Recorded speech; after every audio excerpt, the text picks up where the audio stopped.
Bonsoir, bonjour, bien-aimés, que Dieu bénisse tout un chacun.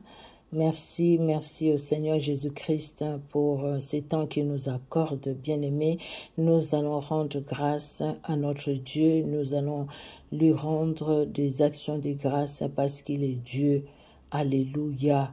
Béni soit ton nom qui est grand, qui est au-dessus de tout autre nom. Gloire et louange à toi, Seigneur Jésus-Christ, pour l'opportunité que tu nous accordes encore aujourd'hui, Seigneur, afin que nous puissions lire ta parole, que nous soyons en contact avec ta parole. Tu nous parles par ta parole, tu agis dans nos vies, tu nous libères, tu nous as libérés, tu nous libères. Gloire te soit rendue parce que tu te fais connaître à nous au travers de ta parole. Gloire à toi, Seigneur, pour le Saint-Esprit, éternel Dieu d'amour qui prend ce qui est à toi et nous annonce. Il nous annonce les choses cachées et les choses cachées, c'est dans ta parole que tu envoies, ta parole qui guérit, ta parole qui libère, ta parole qui affranchit. Bénis ces moments au nom de Jésus-Christ. Amen. Amen, amen, amen. Que Dieu vous bénisse, bien-aimés. Vous qui nous suivez sur Facebook et sur YouTube, soyez richement bénis au nom puissant de Jésus-Christ de Nazareth. Alléluia. C'est toujours vraiment une joie pour nous, bien-aimés, que d'être dans la sainte présence de notre Dieu. Une joie pour nous, bien-aimés, que nous puissions ouvrir les saintes écritures. Alors aujourd'hui, nous sommes le 7 juin. Nous allons faire la lecture du 7 juin. Nous allons lire Deutéronome 11, Ésaïe 39, les psaumes 125, Proverbe 16, verset 25. Nous commençons par Deutéronome chapitre 11. Nous lisons au nom puissant de Jésus-Christ de Nazareth. Alléluia. Deutéronome chapitre 11. Tu aimeras l'Éternel ton Dieu et tu observeras toujours ses préceptes, ses lois, ses ordonnances et ses commandements. Reconnaissez aujourd'hui ce que n'ont pu connaître et voir vos enfants, les châtiments de l'Éternel, votre Dieu, sa grandeur, sa main forte et son bras étendu. Reconnaissez aujourd'hui ce que n'ont pu connaître et voir vos enfants, les châtiments de l'Éternel, votre Dieu, sa grandeur, sa main forte et son bras étendu. Verset 3. Ces signes et ces actes qu'il a accomplis d'Égypte, qu'il a accomplis au milieu de l'Égypte contre Pharaon, roi d'Égypte, et contre tout son pays. Reconnaissez ce qu'il a fait à l'armée d'Égypte, à ses chevaux et à ses chars de la mer Rouge, lorsqu'il vous poursuivait et les a détruits pour toujours. Ce qu'il vous a fait dans le désert jusqu'à votre arrivée en ces lieux. Ce qu'il a fait à Dathan et à Abiram, fils d'Eliab, fils de Ruben. Comment la terre ouvrit sa bouche et les engloutit avec leurs maisons et leurs tentes et tout ce qui était à leur suite au milieu de tout Israël. Car vos yeux ont vu toutes les grandes choses que l'Éternel a faites. Ainsi vous observerez tous les commandements que je vous prescris aujourd'hui, afin que vous ayez la force de vous emparer du pays où vous allez passer pour en prendre possession. Et afin que vous prolongiez vos jours dans le pays que l'Éternel a juré à vos pères de leur donner, à eux et à leur postérité, pays où coule le lait et le miel. Car le pays dont tu vas entrer en possession n'est pas comme le pays d'Égypte, d'où vous êtes sortis, où tu jetais dans les champs ta sémence et les arroser avec ton pied comme un jardin potager. Le pays que vous allez posséder est un pays de montagnes et de vallées et qui boit les eaux de la pluie du ciel.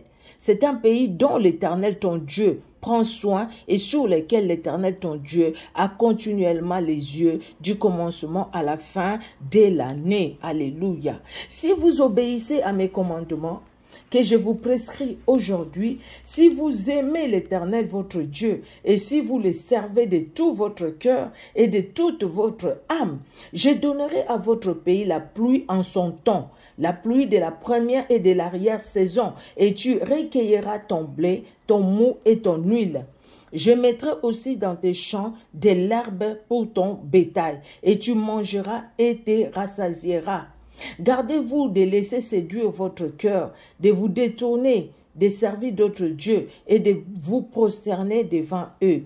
La colère de l'Éternel s'enflammerait alors contre vous. Il fermerait les cieux et il n'y aurait point de pluie. La terre ne donnerait plus ses produits et vous péririez complètement dans le bon pays que l'Éternel vous donne. Mettez dans votre cœur et dans votre âme ces paroles que je vous dis. Vous les lierez comme un signe sur vos mains et elles seront comme des frontaux entre vos yeux.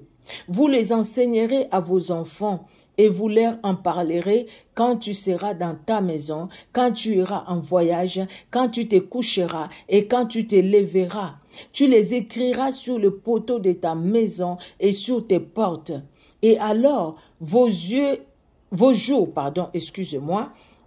Et alors, le verset 21, vos jours et les jours de vos enfants dans les pays que l'Éternel a juré à vos pères de leur donner seront aussi nombreux que le jour des cieux, les seront au-dessus de la terre. Quelle belle promesse, alléluia.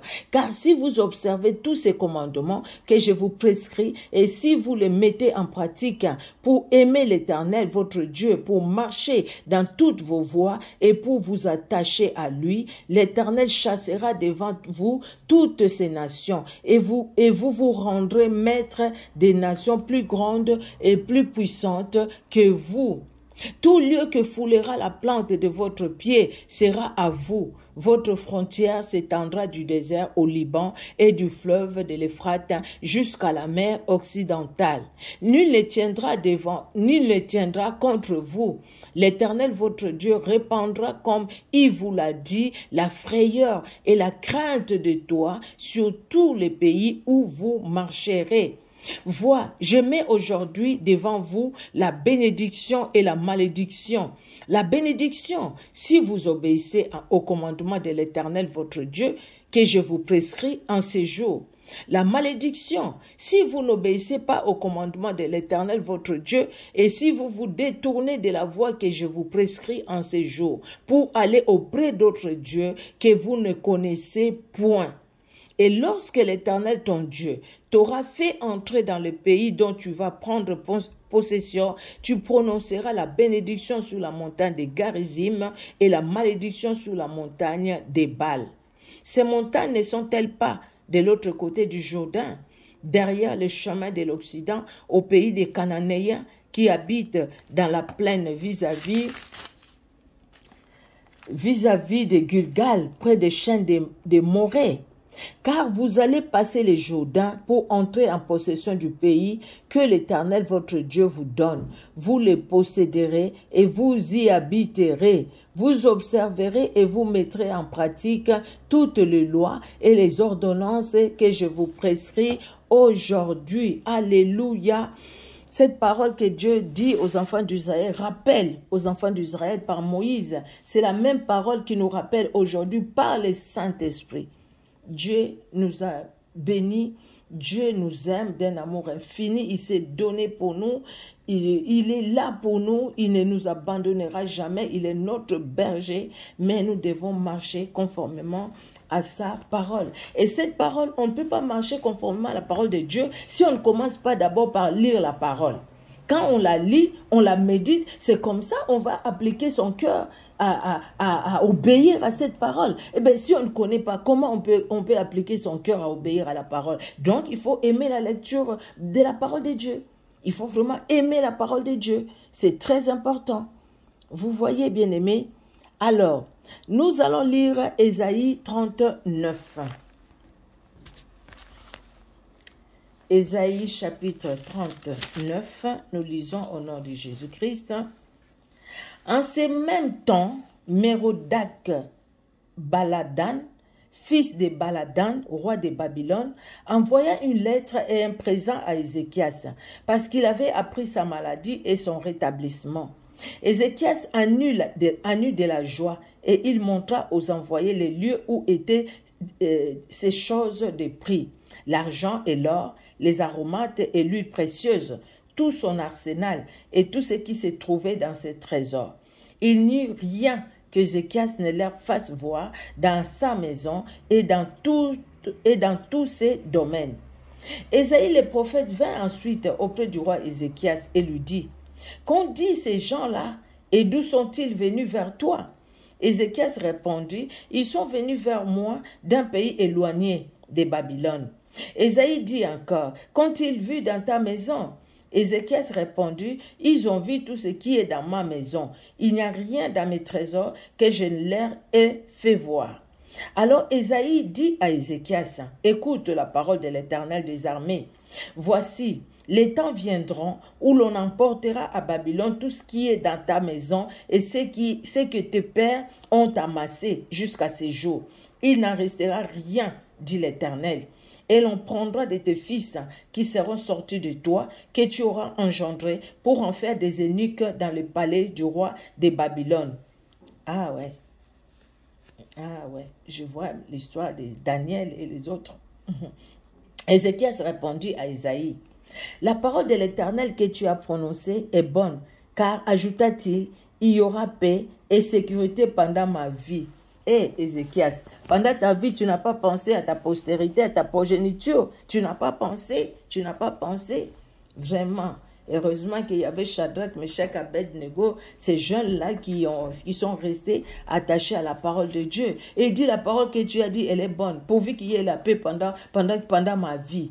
Hein, ce n'est pas bon. Il faut penser à prier aussi pour les autres. Ne soyons pas égoïstes, même dans nos prières. Là, vraiment, Ézéchias ne se voit que lui. Pendant sa vie, c'est la paix. Mais après lui, qu'il y ait des problèmes, ce n'est pas son problème. Ce n'est pas, ça les préoccupe pas. Qu'il y ait des situations difficiles, compliquées, que sa descendance soit emportée à Babylone, dans la servitude, dans l'esclavagisme, c'était pas son problème. Là, ce n'est pas bon. Beaucoup de parents, même aujourd'hui, agissent comme ça. Il fait des choses sans penser à sa progéniture. Il signe des alliances, des pactes avec les mondes des ténèbres sans penser à sa progéniture. Mais après, le papa peut-être ne sera plus là, la maman ne sera plus là. Mais les enfants qui vont rester, qu'est-ce qu'ils vont subir de ce que les parents ont fait?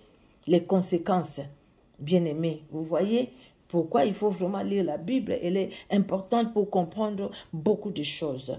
Alors, nous allons aller dans les psaumes 125. Les psaumes 125, les lectures de ces jours-ci, c'est pas long, hein, vous l'avez constaté. Les psaumes 125, c'est très court. La Bible dit, cantique des degrés. Ceux qui se confient en l'Éternel sont comme... Pardon, excusez-moi, je vais reprendre. Cantique des degrés. Ceux qui se confient en l'Éternel sont comme la montagne de Sion. Elle ne chancelle point. Elle est affermie pour toujours. Des montagnes entourent Jérusalem, ainsi l'Éternel entoure son peuple, dès maintenant et à jamais. Car les sceptres de la méchanceté ne restera pas sur le lot des justes, afin que le juste ne tende pas les mains vers l'iniquité.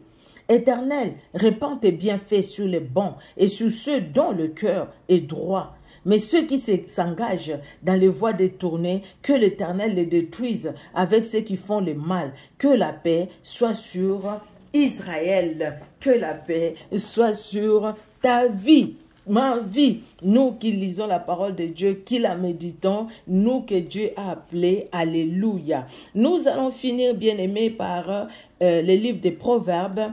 Nous sommes dans le livre des Proverbes au chapitre 16. Et nous allons lire le verset 25.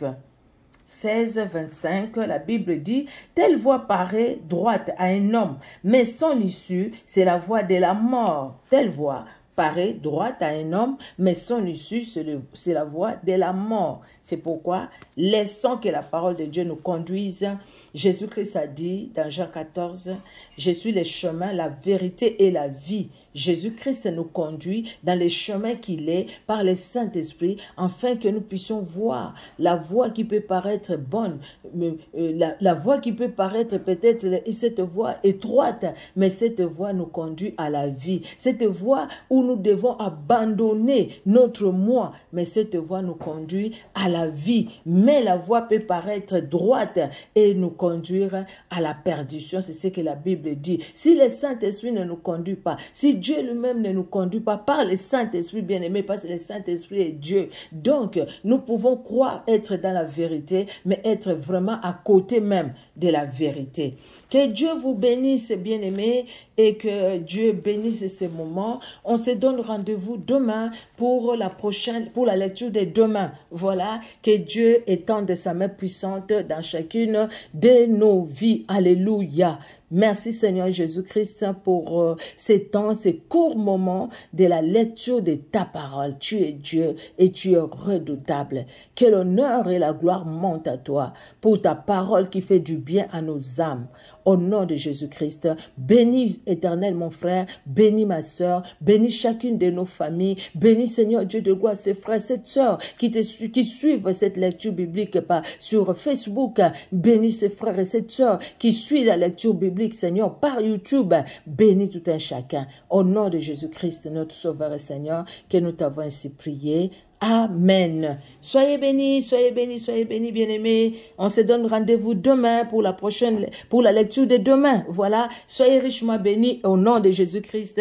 Amen. Amen, amen. Soyez bénis. Au revoir.